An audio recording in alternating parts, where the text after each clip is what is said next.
Hello and welcome to Minor Rex. I'm Charlie. Today I'm joined by Angelo and Ariana and David as we talk today about celebrity chefs and food culture, and particularly the film The Menu, which is a dark comedy released in 2022 starring Ralph Fiennes and Anya Taylor-Joy. What did y'all think of The Menu? And I will say, I have not seen anything other than a trailer, so keep spoilers to a minimum. I definitely agree. We want to keep spoilers to a minimum because it's the type of movie that has a lot of twists and turns that you don't necessarily see coming. And so we don't want to ruin that for people. With that said, I just watched it and I really enjoyed the dark comedy aspect of it. It was really kind of a satire of cooking shows, and it was really fun to see them kind of make fun of what we're going to talk about in seriousness. And that's what I really enjoyed about it. It's definitely a very on-the-nose satire, but that's what I kind of like about it. It adds to the whole, just how absurd the premise is and how the absurdity keeps building throughout the movie. Yeah. I think also at its core, I mean, it is a comedy and satire, but it's also definitely a horror. So I think that turns a lot of people off. I remember I was excited to see it, one, because I like horror films, but then also because I am deep in the cooking culture. So when I found out Yes. what it was both about, I was excited. That being said, the person who I saw it with did not like it and then said, I'm not allowed to choose movies for a month. But I loved it. So it's fair to say it's sort of divisive. Yeah, I It's a guess love so. it or hate it kind of movie. Did the person you see it with, were they a fan of like cooking shows and foodie culture also? Or They are. So that's like always, I watch a lot of reality TV, and that's what I love watching most.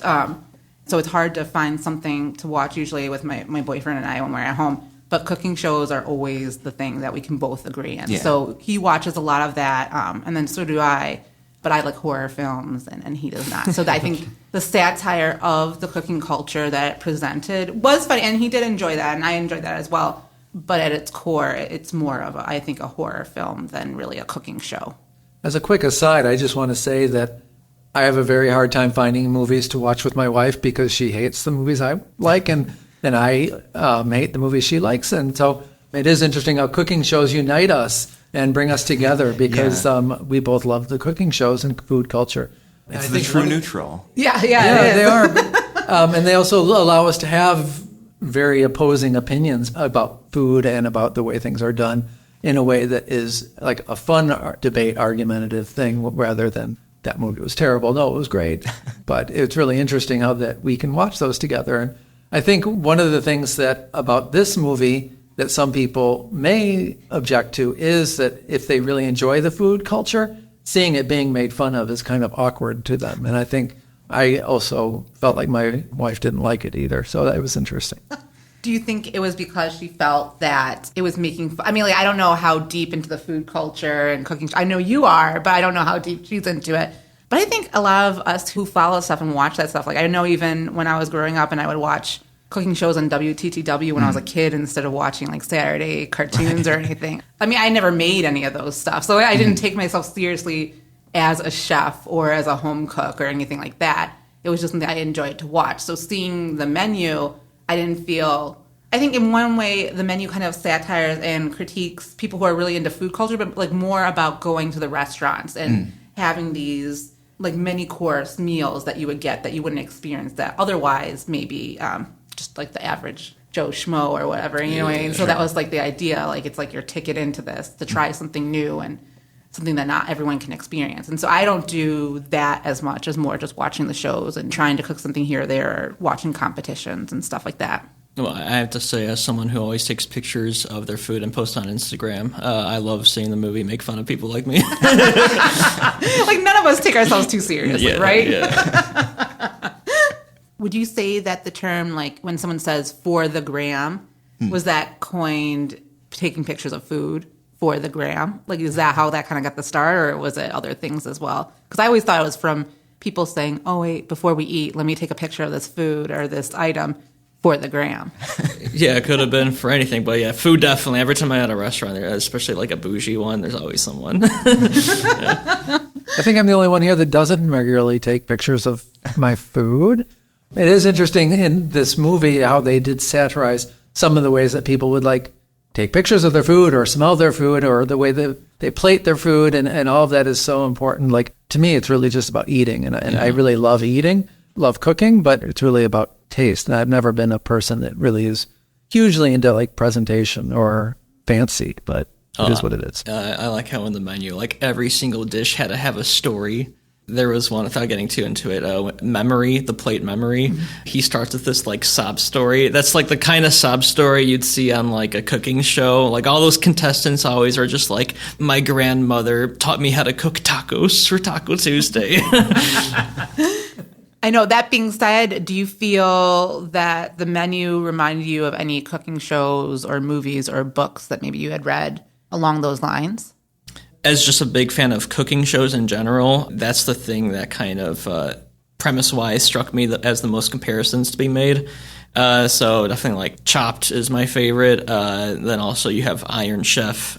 Chef's Table, is that? That's the one on Netflix. Yeah. I feel like that one's really, it's more like documentary-esque. That's not like a competition show. Is that the one that follows specific chefs and kind of goes in their kitchen? Okay, we were just watching the Chef's Table for pizza the other day. And that was interesting because I think every cooking show or like some of those like internet, like Eater or Inside or whatever, they often show the same few restaurants in New York or any of the ones that where they do the homemade mozzarella in Italy. And oftentimes they show the same stuff where I think Chef's Table kind of highlights restaurants and chefs that you didn't know about as much. Oh, that's cool.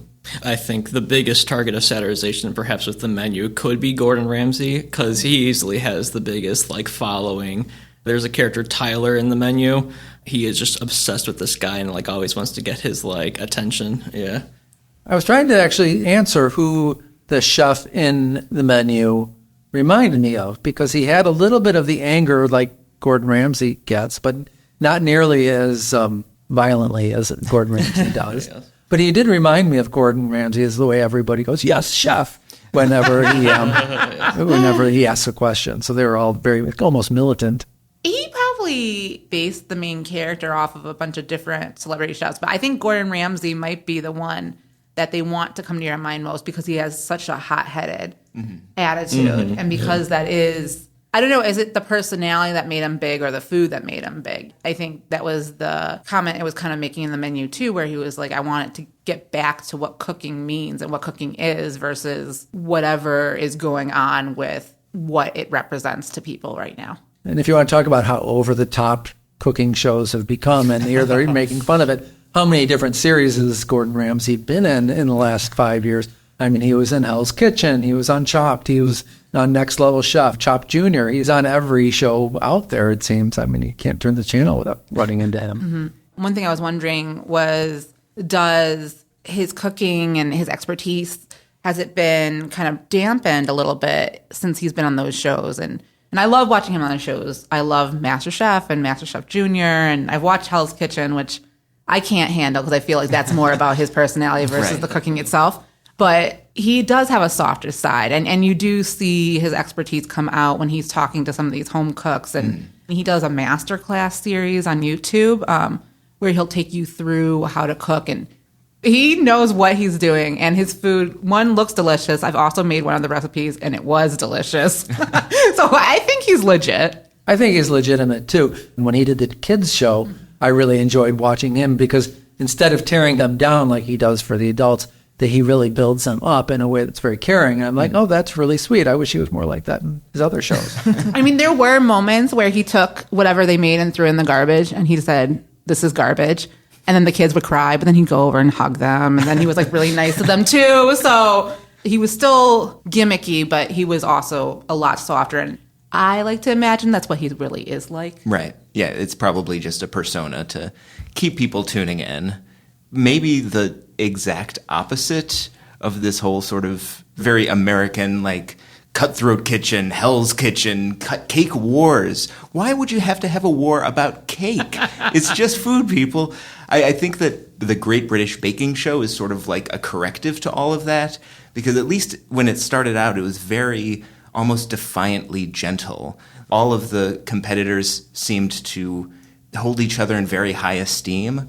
Throughout the show, you started to hold everyone in very high esteem, and so when they did inevitably have to cut people, or people wouldn't go to the next round, you really felt a little heartbroken each time. Like, you really got to know everyone. There was a lot more camaraderie than competitiveness. It was like a warm blanket of a show. And then they had to ruin it all.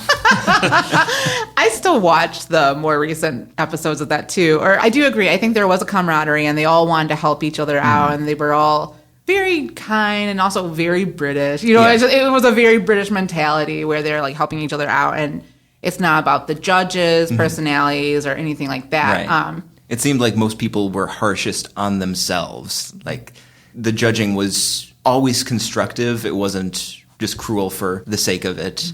Yeah, most of the extreme criticism was self-directed. And people, I can't believe I screwed up the Victoria sandwich. That sort of thing.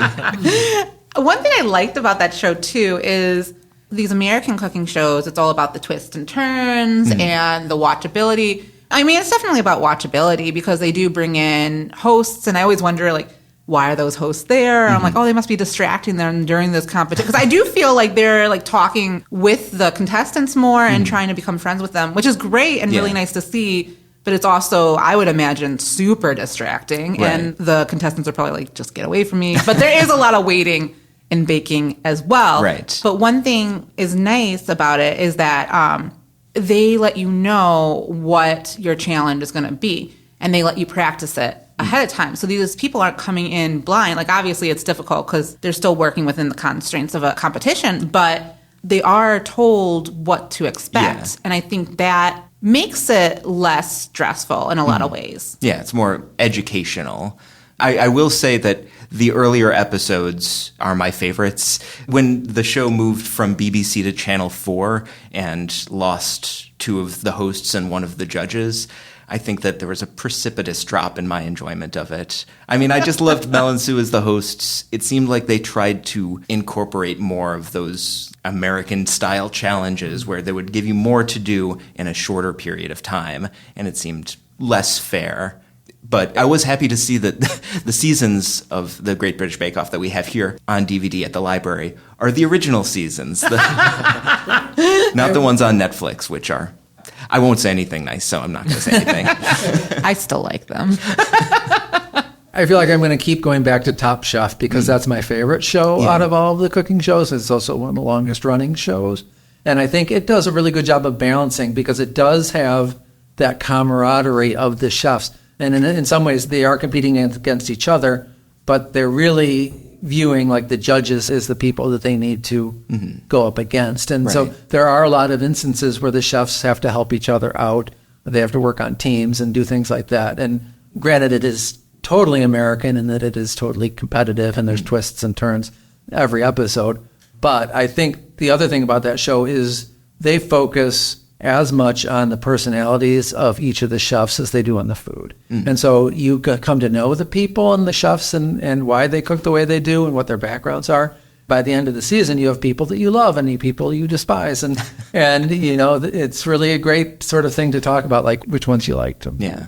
I think there was a distinct turn, too, in Top Chef. Like, I mean, like, I watched it from the beginning, but I think in the beginning they were actually looking for more personality and more hotheads, or I don't know if maybe the cooking culture has changed a little bit since more and more was revealed about some of these top chefs. Not like top chefs in general, just there was a lot of harassment on the workforce and it was just a very male-driven career, and I think things have changed a little bit. And I think you can see that also in Top Chef. Yeah. I think they brought on more gentle top chefs, more diversity, and I think that's lent itself to more camaraderie. And you do feel like they are all friends more so than like going head to head with each other. Yeah. I noticed a similar thing with, I just finished watching this season of Tournament of Champions, which is sort of like the Guy Fieri hosted version of Top Chef. And I liked a lot of things about it. I wasn't fond of the fact that half of every episode seemed to be like training montages with like slow motion kitchen shots and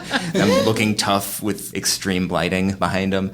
But I did appreciate how diverse all of the chefs who are competing were, and also the blind tasting sort of evened the playing field and allowed, you know, people from the 8th seed to move up to the 1st seed, that sort of thing, because it is done in sort of a bracket. A bracket system, yeah. I'm currently watching on Netflix a show called Drink Masters. Okay. Same ballpark. They make cocktails. Pretty much all the contestants are like from extremely different, diverse backgrounds.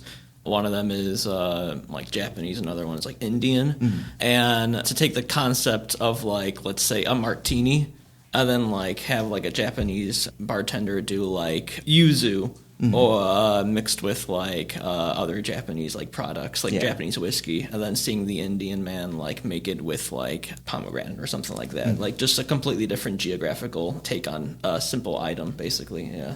Those tend to be my favorite types of food programming, where it does sort of go down into the history of food and the culture behind food. Like there have been a couple of really good Netflix shows, documentaries recently. An adaptation of the Salt, Fat, Acid, Heat book. Mm-hmm. It was a 4-episode series, and each was about one of those flavors. And the host, Samin Nosrat, would go to the places where these dishes originated and sort of learn about how they were originally prepared. And the other show that I saw recently was High on the Hog, which is subtitled How African American Cuisine Transformed America. And that's another one that I think started as a book and then was turned into a Netflix documentary. I haven't read either book, but the documentaries are very worthwhile because they give you a sense of the cultural importance of each food as well as how to actually make it and what it tastes like, because a lot of times the process is given kind of precedence over the flavor because technology has not progressed to the point where we can taste whatever is on the screen. At that point, I think the Food Network will be perfected when you can push a button on your universal remote and have that taste in your mouth. If only. I think, I don't know how much you guys watch these shows on YouTube as well, which will oftentimes be shorter, but it'll be like little clips from butchers or almost like blurs the line between travel and cooking, where it's just, they work so much hand in hand, where not only are you looking at how to make a recipe, but you're looking at where do they get these ingredients and where is it based in and what's the history and travel behind that. And it's fascinating. And I love watching that in addition to the celebrity chefs and stuff like that. Have you guys been to any restaurants from any of these celebrity chefs or top chefs?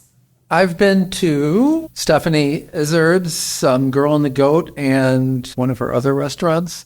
I've also been to Rick Bayless's restaurant. Frontera? The one next door to Frontera. I've been to Frontera too. But you're thinking Duck, Duck, Goat. Duck, Duck, Goat is the other one I've been to, yes. Then I went to the Top Chef contestant Chewy's restaurant, which was a kind of a little hole-in-the-wall one in Lakeview. And I don't know if it's even still there, but that was fantastic as well. Those are the ones that I know off the top of my head, and I will say that they were some of the most memorable meals I've ever had. So I kind of get the sense of like what they're talking about when the judges are on the screen saying, this is really a perfect meal. It's really amazing when they do it just right. And out of all of them, I think Stephanie, is it Izzard or Izard? I think it's Izard. I think it is Izard. She had the best food out of all of those that I've tried. Even better than Rick Bayless? It's hard to say better, but I would be, if somebody were like to ask me, which would you rather go to right now, I would say, let's go to the Girl and the Goat. That was fantastic. I wouldn't turn down Frontera either. I went to the one he opened up in O'Hare. Is that Frontera too? Or? Right. Okay, so is that, yeah, and that was very good. I also went to one, they weren't on Top Chef, but they're kind of celebrity chefs in Chicago. I went to Hai Su, which is like a Vietnamese restaurant in Pilsen, and that was very good. The price was expensive, and I think especially expensive for Vietnamese food, because I don't think usually it's that expensive to make, but it was phenomenal. And I've been to Little Goat Diner by Stephanie Izard, and that was fantastic as well. I haven't been to a lot of the Top Chef restaurants since I think I mentioned I'm more of a watcher opposed to a foodie, I would say. But of the stuff I've tried from them, it's been great. And I've made recipes and stuff like that, but we can talk about that later. I haven't been to many places in Chicago or the area that are in this kind of celebrity chef, unless you count Paradise Pup here in Des Plaines, which was featured on Diners, Dive-Ins, and Drives. I've been there. And it's fantastic. That Merck's cheddar, I'd like just a milkshake cup full of that cheddar. My doctor says I shouldn't do that, but but I did when I went to New York City several years ago. I did go to 11 Madison Park, which is sort of like the Platonic ideal of that like 3-hour meal where you get 10 incredibly presented plates, each with a tiny, tiny amount of food with incredible sophisticated flavor.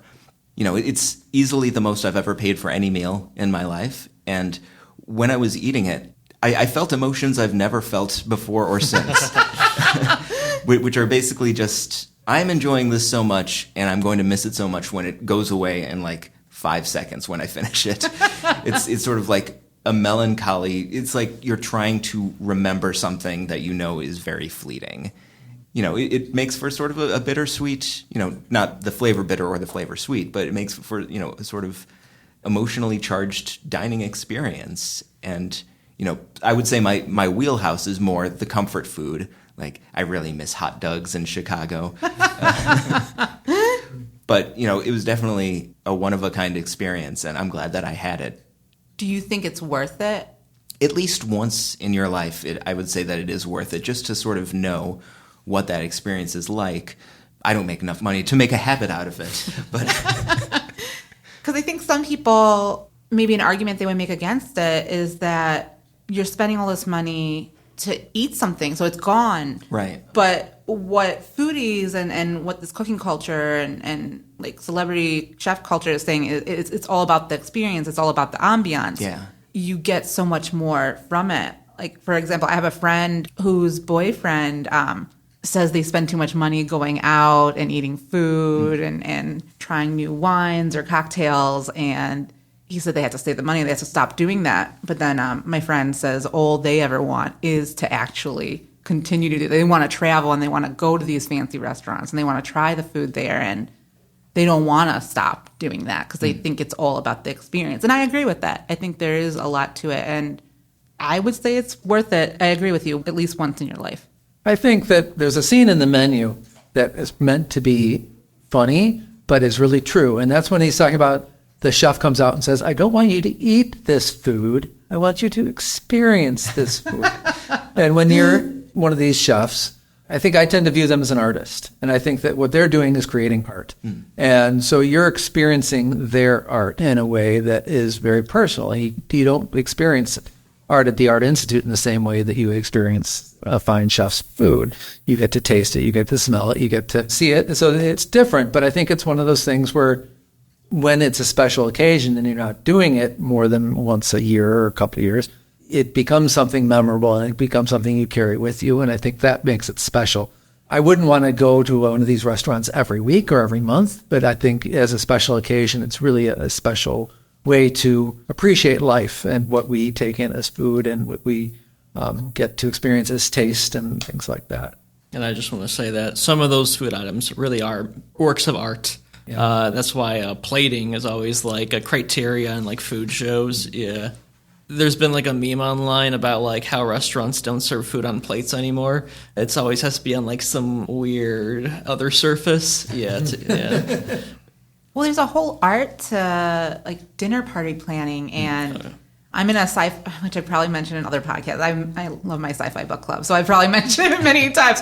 But I'm in a sci-fi book club where whoever chooses the book hosts it, and we've gotten to the point where we're hosting a small dinner party. So we want our dinner table to look fantastic. Like, it is about the plating. It is about, matching plates, because I never had matching plates and matching silverware and, those kinds of things. So it is all about that now when you're trying to impress. And cooking culture is all about impressing. I mean, also the taste, but the menu can argue it's about what's being presented to you more so. Are any of you guys cooks? Or would you consider yourself, I don't know if you want to reveal this on the podcast, but David is a vegan, and so you've been kind of dabbling more in vegan cooking. Yes, I have. Before I was vegan, I did try to replicate the Top Chef when they did the chocolate chip cookie challenge. I tried to replicate the winning recipe with that, and I either did something wrong or it wasn't the best cookie I've ever had. It was good, but it was not as good as like the New York Times cookie. But yeah, I mean, I do try to replicate other dishes and copy some of them in different ways. I've often tried to make the Lou Malnati's pizza crust to make my own pizzas at home and things like that too. How did it turn out? It's very difficult and very scientific, but I've gotten pretty good at it. Takes a lot of time. One chef that I love, I'm a big Ina Garten fan, the Barefoot Contessa. Yeah. And I own her Cooking Essentials book, which I got from our book sale here. And we own a bunch of books that you can check out from her. But she's very calculated and scientific with the way she approaches recipes. And that's because since she started off as a celebrity chef or like cooking on TV, and also she has a scientific background because she used to work for the government, she tells you exactly how much to use and to follow that. Like some chefs will be like, oh, a pinch of salt here. And she does not do that. She says this is exactly the amount you should be using. And I loved that for starting off. Yeah. But it's also funny because she will say things like, use good olive oil or use this really fancy ingredient. But then she'll also say store-bought is fine. If you can't get, there's like a bunch of memes out there where it's like, if you can't get the freshest milk from the youngest, most supple cow, like store-bought is fine. It's interesting you're talking about the science of cooking because I was just talking about the art of cooking. And those are two fields that I think tend to sort of be separate from each other. And yet it's very scientific. And this gives me a good opportunity to pump the book Lessons in Chemistry, which is a fiction novel that I just read, and we're doing it as a book discussion over the summer. And it's about a woman in the 60s who's a scientist. And her career is not going well as a scientist because she's a woman in the 60s and they're treated poorly. And so she's offered a job to start a TV cooking show, which becomes a huge thing. And her whole thing about her cooking show was the science of cooking. And it is really interesting how scientific it really is and how much you need to pay attention to amounts of ingredients and chemical reactions and things like that too, which is really great. Well, even some of the top chefs will use, like there's this one in the most recent, which usually there's a few of the top chefs who bring in more scientific elements or like acids, or there's one who uses agar, which I don't even know what that is, but they use it in everything. And it's one of those kind of biology elements and scientific elements that they're bringing into cooking. I believe that's a gelling thing, like it makes it, but yeah, it is interesting. Buddha, who's one of the recent winners, was very, I mean, they talk about molecular gastronomy as kind of like the scientific, making all the weird foams and things like that. I don't know if I'd like those as much as I would like something more solid, but that's interesting how that has become a part of it. Do you cook, Charlie?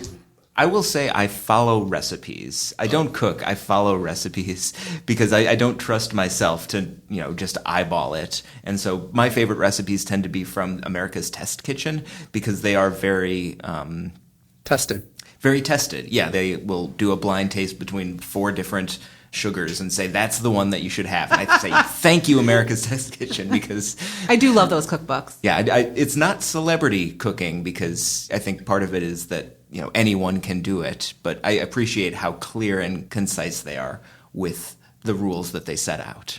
They had a show on WTTW and PBS though. Yeah, that and Cook's Kitchen. I can't really tell the difference between Cook's Kitchen and America's Test Kitchen because it seems to be the same cast, but those are both definitely worth watching. Well, I try to follow the directions, and everything comes out bad whenever I make food. My friends and I, we used to have, basically were like family dinners. I forget what we called it. It was like a cooking club where we would pick a theme, and then each person would cook a recipe that fit in that theme. And I had a friend who would always do a test run before. So she would always say, okay, I picked out my recipe, but I have to make it before so that it doesn't turn out complete and utter garbage. I haven't tried making anything from like Celebrity Chef, but in the same like ballpark as that. There's a lot of like cooking YouTube channels that I watch. The big one I watch is this thing called Binging with Babish, where he recreates famous food items from TVs and movies. There's been a few where I attempted, and they're kind of similar. His most popular YouTube video, or easily one of them, is the Krabby Patty from SpongeBob. I've tried remaking that, as well as another burger, the Big Kahuna Burger from Quentin Tarantino's films. Yeah, nothing's better than a burger, by the way. How'd it turn out? I actually really liked the Big Kahuna Burger. It had like a slice of pineapple, And it kind of had like the Hawaiian elements to it, yeah. Nice. Speaking of YouTube chefs, there was an article in the New York Times cooking section, which this also gives me an opportunity to pump our New York Times subscription through the library, which people can access from home. We have access to both the regular New York Times and cooking, and they have a lot of recipes on there. There's just a feature about a YouTube chef, Mexican grandmother, that I've really enjoyed watching. When I read the article, I went and watched a bunch of them, and it's basically her in her little remote village where she cooks the old school way, and she kind of feels like, everybody's grandmother. And it's in Spanish, but with subtitles, and her channel is called De Mi Rancho de Cocina, I believe. Pardon my terrible accent, but means like from the ranch to the kitchen. And it's really a fantastic YouTube channel for kind of old-fashioned recipes. Oh, you're talking about kind of the geographical aspect of cooking. Yeah. There's actually another one I watched called Tasting History, which is the chef remakes food items from cookbooks, like using the directions as they were actually written, like Old English or something. Okay. Those cookbooks from like the 16th century are like the most unscientific things ever. Yeah, they're just like a handful of salt. My son also watches a lot of YouTube cooking channels. He's 16, and he likes to correct a lot of the things I do, but he watches a lot of comparison chef channels where they like try to make a burger and they make it 3 different ways or things like that. And he's learned a lot through those. It's really interesting how kind of educational those have been and how it's really taken over. Yeah, they're super educational. Yeah. Does he use a lot of those terms that you like, deconstructed sandwich? And No, he doesn't, but he does say things to me like, your tacos are under-seasoned or things like that. That you don't normally talk like that, but he's learned, so it's interesting. I was watching Top Chef Last Chance Kitchen because David was talking to me about it, and I was like, oh, okay, I'll watch it. So I was watching it, and one of the chefs on there, who's I think from France or from somewhere else around the world, he commented on how Americans really like salt. They're like, oh, I have to adjust my cooking for all these different worldly palates. And that's something that you definitely have to do, like in considering seasonings and how you actually present it to other people who aren't used to these different kinds of stuff. It's interesting how this sort of celebrity chef culture has sort of maybe trickled down so that amateur bakers do have some of the same celebrity culture fixture. With social media like YouTube channels and Facebook, I'm sure there's lots of cooking on TikTok and Instagram, and it sort of allows regular folks who have talent and some charisma to become the next cooking chef. And so, yeah, I do like a lot of the shows where they try to find the next one. One of the current shows is Next Level Chef, which is the Gordon Ramsay show. And in that one, they pit 3 different groups of chefs against each other within teams. And so there's restaurant chefs, home cooks, and then there's social media chefs. Mm-hmm. And it's really interesting to see, how good some of the home cooks and how some of the social media chefs are able to stand up against the professional. Yeah. Well, one of the things is MasterChef is supposed to be finding the next big home cook, and then they give them a cookbook deal. Was it Christina Yang? She was a blind chef. She won one of the seasons of MasterChef, and she was actually a guest judge on Top Chef, which is notorious for being these people who have worked in restaurants their whole life. And she was a home cook who got her start that way and happened to win MasterChef. And then she was a judge to all of these sous chefs and huge deal chefs from around the world. So there is a lot of crossover, and it's totally possible where the lines are blurred. Yeah. Well, I think going back to my comment before about it being an art, and there's a lot of artists that go through years and years of training to become great artists, and then there's lots of artists who are just natural artists. And I think in any art, whether that be painting or music, there's people that go through it traditionally, and then there's people that are self-taught, and so this is not all that different. And then, of course, there are the people with no aptitude towards cooking whatsoever, and they've got a show of their own. The wonderful Netflix show Nailed It, which takes specially selected home bakers who are not good at what they do and gives them a lot of curveballs, and the results are usually fairly disastrous. Wasn't there a show for a little while there, like The Worst Chef in America? Yes, or that something was like another that? one. I Yes. think that was a Food Network. That was very gimmicky. Yeah. That was, and that was more about the judges. Yeah, but also, like, how do you even decide that? Because, like, you're going to go on a food show, but the criteria is you have to be bad. Like, you can lie about being bad. It's true. Well, that is true. Well, the premise of that show was, because I think the judges were Bobby Flay and Anne. Oh my gosh, what's her last name? But she's a great chef too on the Food Burrell? Network. Anne Burrell, yes. And so what it was is they were taking the worst chefs and then teaching them skills. So it was like from worst chef, they became one of the best chefs. But you're right, they could have totally lied. Yeah. Now I think about it even more. Got a That ringer in the premise kitchen. lends itself more to lying and then just beating everyone. And actually, back to Next Level Chef, one of the things that they win is a year of training under the Gordon Ramsay or Richard Blais and Naisha Arrington. That's what they're all sort of trying to win, is like this apprenticeship. I mean, and that's a huge deal because ultimately, even though, I mean, I don't know if their credibility is enhanced or taken away from them being so big on the TV or in social media or on these books, but they're good teachers. And that's the reason I think they become famous in a lot of ways is they teach people. And that's a huge gift for them. And it also seems like a lot of these celebrity chefs have really sort of stepped up in the COVID era when all the restaurants shut down. I've heard a lot of stories about famous restaurateurs and TV hosts, like specifically Guy Fieri, who a lot of people are down on, and I don't understand why. He is a genuine force for good in this universe. You know, you have to have a certain tolerance for the Dynamite and the Flavor Town and the muscle cars. You know, he's got his own personality, but he also definitely seems to be helping out the restaurant industry at a time of need and, you know, raising the awareness of a lot of these, you know, mom and pop restaurants that may not find their audience otherwise. And people do seek out those restaurants. I know people I've had people come to the desk saying, can you look up where the nearest diners, drive-ins, and dives restaurants are? Yeah, I mean, people ask for those. So he has created a culture that really has gotten people interested. And so that's great.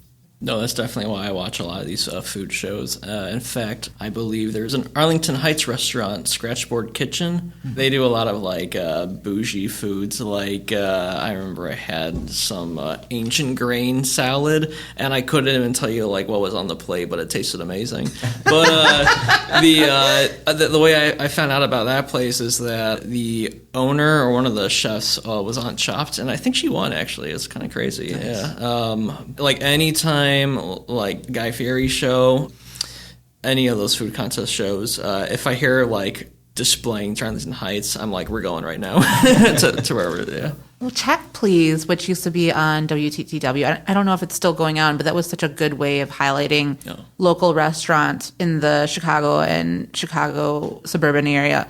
That's how I found out about Ethiopian Diamond over in like Rogers Park. And there's just so much you can learn from just some of those local TV shows like that. I love Ethiopian Diamond. Oh, it's so good. I like that one better than Demera, but Demera is good too. Mm-hmm. There's this another Ethiopian hole in the wall not too far from either of those places that I can't remember the name of, but it was maybe the best Ethiopian food I've ever had. If restaurants are too expensive, we do offer quite a lot of cookbooks at the library. In fact, on the fourth floor, one of our permanent displays pretty much is a cookbook shelf. I brought a few. Did anyone else? I didn't bring any in person because this is on audio and nobody will see them. But I did want to mention that my favorite cookbook author is Molly Katzen, who's the author of the Moosewood Cookbook, which I've cooked many things out of. My two favorite things that I make very frequently is something called Mexican home fries, which is basically like a fried potato dish that is just unbelievably delicious. And she also does a mint chocolate chip cookie that I make every year around Christmas time that people rave about too. Nice, nice. I've done a few out, mainly Ina Garden, but I also got this book from Alison Roman. She was like New York Times sweetheart for a while, and then I think there was some controversy. But I got her book called Nothing Fancy from the library here, and I've also made one of her recipes before, which is one of my old-time favorite recipes now. It's a turmeric chickpea soup with some collard greens, and it's amazing. I initially made it and put it on top of rice, but I think it's even better by itself, and he uses coconut milk. It's very Thai inspired, and it's so good. Quickly going back to binging with Babish, I grabbed his cookbook. This is what I use. In addition to his YouTube videos, that's what I used to cook some of the burgers I made. One thing I want to mention about this book is that while pretty much it's like a real cookbook, you would want to make and eat everything in it, because his whole premise is that he makes famous food items from movies and TV shows. He'll occasionally do like a joke episode. There's this one show called The Regular Show. It's a cartoon on Cartoon Network, and I guess in that they eat something called the Every Meat Burrito. So he made a burrito using as many different types of meat as he could find. Yeah. Another one that I found really funny that's actually in this book right now. In the movie Elf, Will Ferrell's character Buddy makes this particular pasta salad. With like the maple syrup? Yes. It's like spaghetti with like marshmallows, maple syrup, chocolate, basically stuff that doesn't go on spaghetti. And he features it in this book, and then he says, don't actually make this. Yeah, because I was going to ask, a lot of the foods that are in TV shows and movies, the food that's actually on camera is not anywhere near what's being described. Like famously, a lot of times when there's an ice cream cone on a TV show, it's just a cone of mashed potatoes because it'll melt under the stage lighting. Yeah, I think there are books that I think we even have on the fourth floor as well, where it's just the art of staging food, and some of the stuff they have to do to make something look good on a plate is disgusting. Like they're like, don't eat this food. Just do this. It'll look good, and then you can actually eat the recipe later. One other cookbook I brought, which wasn't actually in the cookbook section. It was in the graphic novel section, and it's because it's a comic book called Let's Make Ramen. When you're in the library, come check out Let's Make Ramen. It's an actual comic book that teaches you how to cook, which I love that, because sometimes when I get a cookbook and it's just text and maybe like the picture, it's good to actually have like diagrams that shows you how to prepare it correctly. Yeah, I think that's why a lot of people like cooking shows in general too, or the cooking videos, is that you're watching someone make it, so the chance that you're going to mess it up is not as big as it would have been otherwise. Yeah. Cooking has become so ubiquitous that it's finding its way into so many other genres now. I mean, it's in fiction novels. You can read, mystery books with recipes in them and things like that. Like you mentioned on the last episode that Crying in H Mart can almost be read as a cookbook. Kinda, yeah. I said that almost jokingly. But no, I mean, a lot of the book is dedicated to various Korean food in that, Yeah. There's like YA books with The Fire on High. That's a fiction high school. It's in our high school collection, but there are recipes actually in there, and that's similar to like Water with Chocolate, where they do include the recipes to the dishes that they describe in the book as well. That's one of my favorite books, and I think we're going to do that as a Spanish language book club book. Like Joanne Fluke does a whole series of mysteries with Indai and Mott Davidson, where they have like recipes for cakes and sweets, and people have come into the library saying, I made this recipe out of it. During the pandemic, we briefly did a blog series where we took recipes that were mentioned, or like dishes that were mentioned in some of our favorite books, and tried recreating it. I don't know. I wonder if one of the blogs covered a recipe from like Water for Chocolate. I did one from With the Fire on High. I made a tembleque, which actually doesn't require any cooking. It's more just mixing. It's like a pudding. But did someone do one from like James the Giant Peach? They did one from Harry Potter. What else did we? There's a lot you can do from Harry Potter. There was. I think someone did the pumpkin pasties. Oh, okay. But there's a lot that you can do from a lot of different books, because I think food is involved in, like David said, so many different genres and so many different types of media. I've noticed that in a lot of these book club books, in the final pages, there's like how to make this recipe featured in the book, and like you make it for like your book club when you go and discuss it. Yeah. We actually have something called Foodies Unite, where you can get your item that they highlight on the fourth floor, but I think it's once a month or once every other month. But what they do is they pick an item, and then people check out cookbooks and make a dish using that item. So they've done coconut milk, they've done chickpeas, they've done nutmeg, like a bunch of different stuff. I hate nutmeg. Nutmeg and cloves, I cannot stand. I think they've done cloves. some might consider it. But you guys should come and check out any of these items that we've mentioned. Most of the celebrity chefs do have cookbooks here. Gordon Ramsay, Ina Garten, Andrew Ray is the author of Binging with Babish. Yeah, I think there's a Rick Bayless cookbook here. A lot of my favorite Great British Bake Off bakers have their own cookbooks now. Nadia and Ed Kimber and all these delightfully British folks. David Chang, Martin Yan. The list goes on. Oh, Martin Yan, you're bringing me back to my early WTTW. 5 years old, sitting on my grandparents' floor watching Yan Can cook. We also have many of these series on video to watch on DVD. So if you wanted to check out old seasons of Top Chef or some of the other shows, we have some of them. Circling back to the movie, which we talked about the menu, are there other feature films that you guys wanted to mention that are related to cooking? Because I had a couple I wanted to mention. We already mentioned Like Water for Chocolate, which was made into a movie. It was a great movie and a great book. Big Night was another one that was famous back 20, 30 years ago that I thought was a fantastic movie when I saw it. I don't really remember it, but that was a long time ago. I wanted to mention with Big Night, when I was in high school, we did a film study class, and for like a week or so, the topic was food featured in film. Basically, we watched Big Night in class, but we also had to go out and discover a movie related to this topic. There's surprisingly not a whole lot, so it made searching for it a fun task to do.